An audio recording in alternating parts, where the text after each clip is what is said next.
तेनालीराम की कहानी। तेनाली रामलिंगाचार्य का जन्म 16वीं सदी के प्रारंभ में तुमलुरु गांव में एक तेलगी भट्ट ब्राह्मण परिवार में हुआ था। हालांकि एक लोकप्रिय धारणानुसार उनका जन्म तेनाली नामक गांव में हुआ था।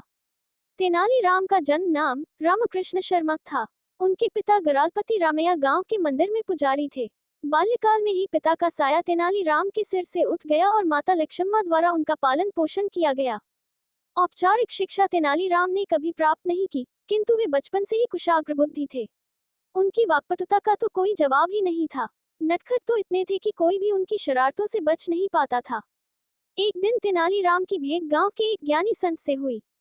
संत ने उन्हें एक मंत्र देते हुए कहा, पुत्र, गांव के काली मंदिर में जाकर इस मंत्र का 1,00,000 बार जाप करो। इससे काली माता प्रसन्न हो जाएंगी और तुम्हें दर्शन देकर वरदान प्रदान करेगी। तेनालीराम तुरंत काली मंदिर गए और वहां संत द्वारा दिए मंत्र का जाप करने लगे। जैसे ही 1,00,000 जाप पूरे हुए, काली माता अपने स्वमुख के भयंकर स्वरूप में उनके समक्ष प्रकट हुई। काली माता का भयंकर स्वरूप देख कोई भी सामान्य बालक भयभीत हो जाता, किंतु तेनालीराम भयभीत होने के स्थान पर जोर जोर से हंसने लगे। जब काली माता ने हंसने का कारण पूछा, तो वे बोले, माता, मेरी तो माथे की नाक है। जब मुझे जुकाम हो जाता है, तो मैं तो परेशान हो जाता हूँ। आपके तो 100 मुख होने के कारण 100 नाक है और हाथ मात्र 2। मैं सोच रहा हूँ कि ऐसे में आप क्या करती होंगी। तेनालीराम के हंसमुख स्वभाव और बाल सुलभ बातें सुनकर काली माता हंस पड़ी और बोली, पुत्र, मैं तुम्हें वरदान देती हूँ कि भविष्य में तुम विकट कवि के रूप में प्रसिद्ध होगे। तुम्हारी बातें हर किसी का मनोरंजन करेगी।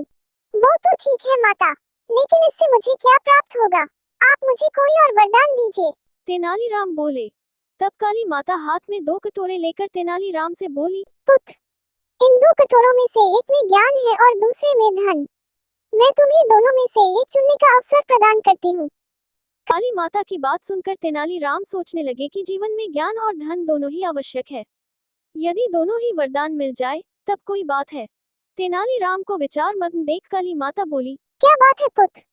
किस कटोरे का चुनाव करना है, ये समझ नहीं आ रहा। ऐसी बात नहीं है माता। चुनाव करने के पहले मैं बस एक बार दोनों कटोरे अपने हाथ में लेकर देखना चाहता हूँ। तेनाली बोले।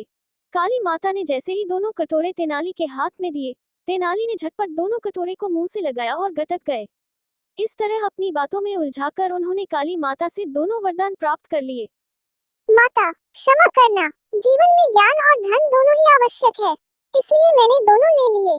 जब तेनालीराम ने भोलेपन से ये बात कही, तो काली माता हंसने लगी। पुत्र, मैं तुम्हें दोनों वरदान देती हूँ। जीवन में तुम कई सफलताएं प्राप्त करोगे, किंतु ध्यान रहे कि तुम्हारे मित्र तो होंगे ही, शत्रु भी कम न होंगे। इसलिए होशियार रहना। इतना कहकर काली माता अंतर ध्यान हो गई। आगे चलकर तेनालीराम विजयनगर के राजा कृष्णदेवराय के प्रिय मंत्री बने। उन्हें लोगों का बहुत स्नेह प्राप्त हुआ और धन संपदा की भी कमी न हुई, किंतु उनके जीवन में शत्रु भी बहुत रहे, जो उनके विरुद्ध षड्यंत्र रचते रहे। तेनालीराम भी अपनी चतुराई से सदा उन्हें मात देते रहे।